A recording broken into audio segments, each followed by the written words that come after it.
Chastain does something without controversy. Finally, it's about time.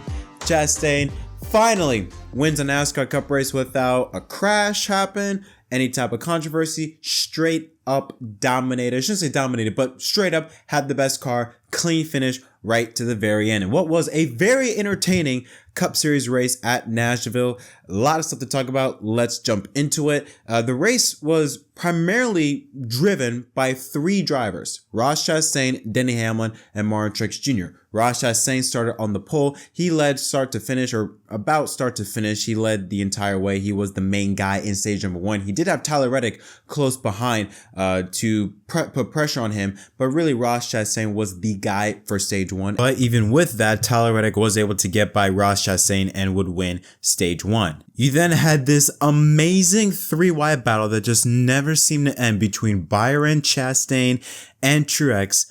I don't know how they were able to do this, but it was unbelievable the fact that those drivers were able to stay three wide for multiple laps. Not one, a lap and a half. No, for like 3-4 laps, they were able to stay three wide. It was awesome. But of course, you know, as the night goes on, you do have some comers and goers. You have some drivers like AJ Allmendinger will start his way up towards the front, even finish in the top 10, I believe, in stage one.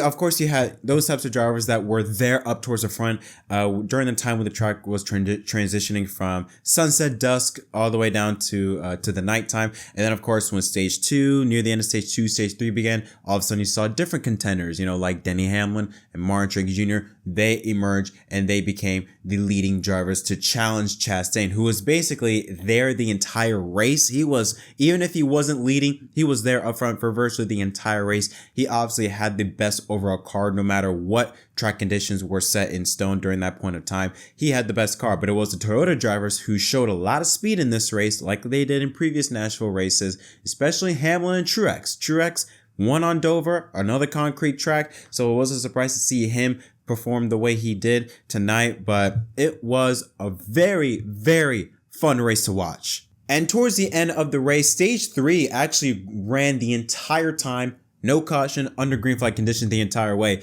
And it was down between Chastain and Truex. And Chastain did one hell of a job holding off Truex, forcing Truex to use up his tires. And near the end of it, he went on the radio and dropped an F-bomb. But near the end of the race, you know, he said on the radio, his tires are cooked. I mean, they were done. Chastain drove a beautiful race, especially in stage three, holding out Truex. Even made a great three-wide move, splitting the middle between two lap cars. I think it was Almirola and another lap car to keep the distance between Chastain and Truex. He did a masterful job during that final stage to be able to hold off Truex and to win at Nashville for his first win of 2023, leading about 100 or so laps. Most importantly, is now part of the NASCAR playoffs. Now, this was real interesting, the type of season that Chastain has had, because obviously he hasn't performed as well as he did last year, but we talk about the criticism, and I've been, you know, one of many critics of Chastain, especially this season, of him driving in way over his head. Too many races that he threw away, like Darlington, for example, with him and Larson. We knew that Chastain had the talent. It was more or less so is his over aggression was going to prevent him from winning, or would other drivers prevent him from winning based on how he's raced against other drivers, because he's been making a lot of enemies. So it wasn't a more of if, but when can Chastain get to victory lane. But, you know, even after that Darlington race, you started to see a different type of Chastain, a much more chill, relaxed, you know, more laid back type of Chastain. And he sort of fell off the radar for a little bit. I mean, he was there, but there were even some races where he was nowhere near the top 10, you know, just not a factor at all. And leading up to this race, people were wondering, where is Chastain? What's happened to the Chastain that we saw last year? You know, the Martinsville, the Chastain, or the melon, whatever, the melon move, whatever you want to call it. What happened to that Chastain? Where did that Chastain go? This race here was, I think, the first time we saw Chastain in a long time straight up was the top guy of the field. He didn't have to move any drivers out of the way. He didn't have to be over aggressive. He didn't have to do those things that we expect Ross to do. Just drove a straight up clean race, did what he needed to do, and he was able to get the job done and go to victory lane. This was a very impressive win. And now you have to talk about the final few races of the regular season heading into the playoffs. They can build off this momentum. maybe not, we'll see next weekend at Chicago, but tracks like New Hampshire, and those tracks like that, as we get down tracks like the Indy Road Course coming up and later on down the line. Later on, are we going to start to see the Chastain of old again? He talked about in his interview, stay true to yourself. He talked to his people, don't lose sight of who you really are. It's going to be real interesting to see what this era of the number one team in Ross Chastain can be like leading up towards the final few rounds of the playoffs or of the regular season heading into the playoffs. Because if they keep running the way they ran tonight, they are going to be a threat for the championship, 100%. And I think this win brought back the confidence that Chastain needed, because like I said, the Chastain, the past few races, it's been a mystery. Where did he go? Where has the one car been? I think this win sort of brought maybe not back the old Chastain, but a much more aggressive, although a bit toned down, maybe a more confident and more of a will to win for Chastain and that one team. So see how they perform in the next few races is going to be very critical to watch. Let's take a look at the unofficial results following this race. So like I mentioned, that Chastain wins. Martin Truex Jr. comes home in second place. Third is Denny Hamlin. Denny Hamlin, he won stage 2, had a top 5 car, especially near the second half of the race. And then we got a trio of Chevrolets, Elliott, Larson, and Byron, 4th, 5th, and 6th. Good points they run for Elliott. Larson started out mid-pack, drove his way up towards the 5th place. Byron had a solid run as well as Christopher Bell. Eric Jones, a great run for him in that 43 team. They definitely needed that after what has been an abysmal season for that team.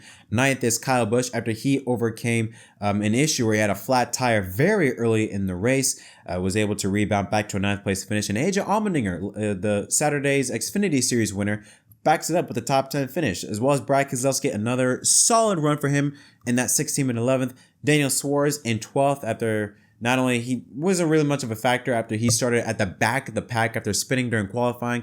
Also had a moment after the race, after the post-race, where he wanted to congratulate Chastain and ended up taking himself out in front of Chase Briscoe. Quiet days for Austin Dillon and Ty Gibbs, 13th and 14th. Bubba Wallace, quite disappointing 15th place finish for him after the run he had on Saturday was fast in practice, nearly had the pole in qualifying, started 9th, fell back to 15th very quickly, and even though he recovered to 15th, not a good day, or at least in terms of expectations for that 23 team. Ryan Preece, 16th place finish. Can you believe this? Ryan Preece, the highest running SHR driver in this race, in 16th place.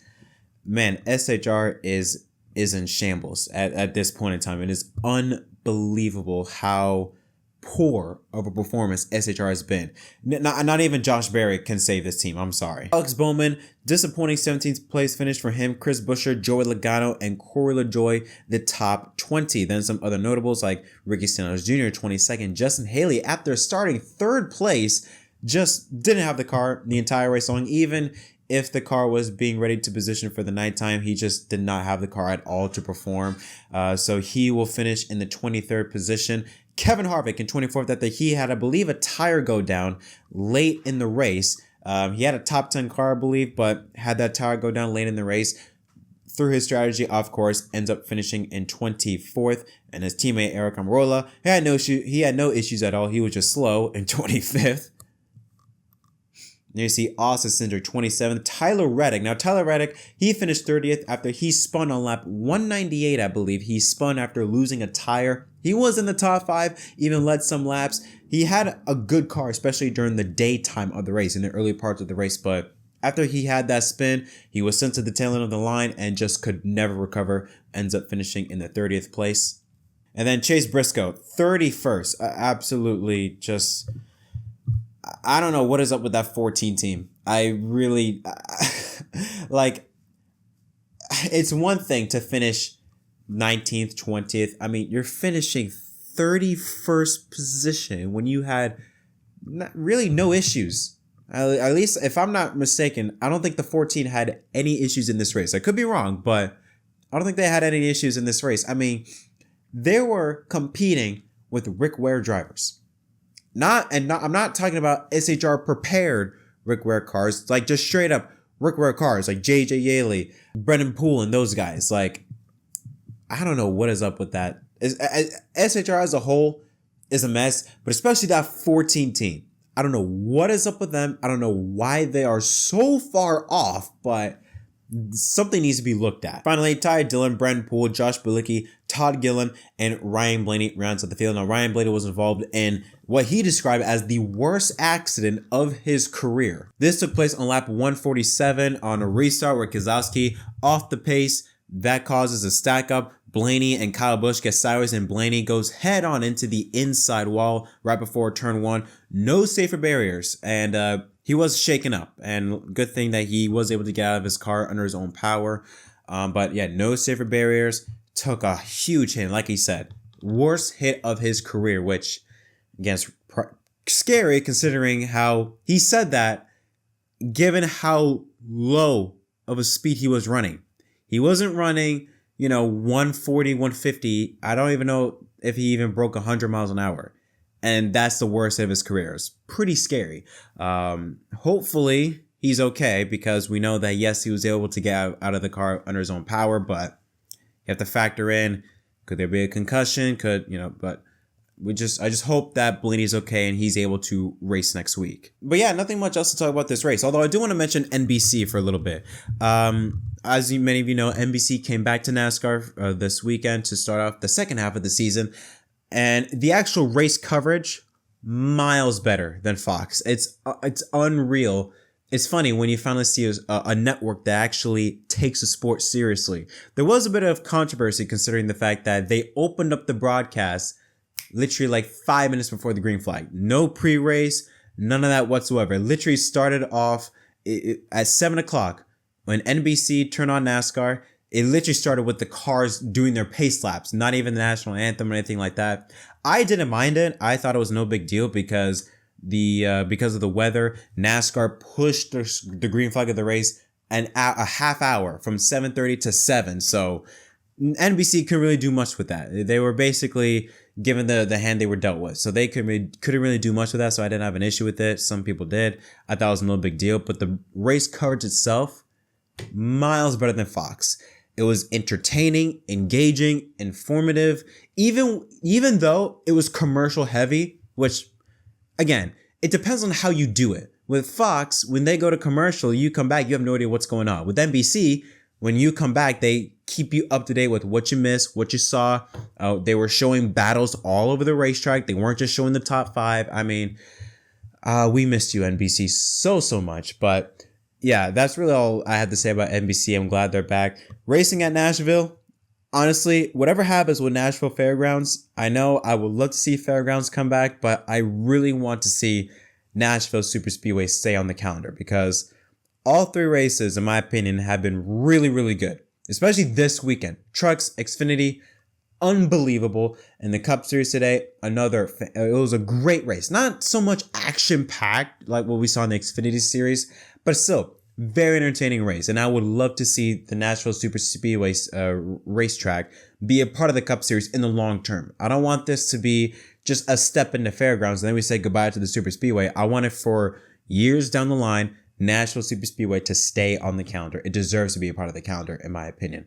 But yeah, that's really much else I got to say about this race. Nothing really much else to talk about. But not surprised to see, the Toyota, especially Truex, this summer. He has been coming on hot. Dover, Sonoma, strong run at Nashville. That one car, I think they're finally starting to get their mojo back, get their confidence back. So it's going to be interesting to see how they fare out in the next few races as we lead into the playoffs in August, or in September, I should say. But yeah, as for a rating for this race, it was really solid. 8 out of 10. It wasn't action-packed, but it was, in my opinion, a very solid race. That's how I viewed it. But what are your thoughts on this race? Did you like it? Did you not? Let me know your thoughts in the comment section down below. I wasn't able to see the entire race because I was out with my family for my birthday. Finally hit 21. So yeah, I drank a sip of beer and I went back to Sprite. So that should tell you how good it went. But thank y'all so much for watching. Don't forget to leave a like and subscribe for more content. Until next time, my name is JettMDK. Congratulations to Ross Chastain, your winner at Nashville.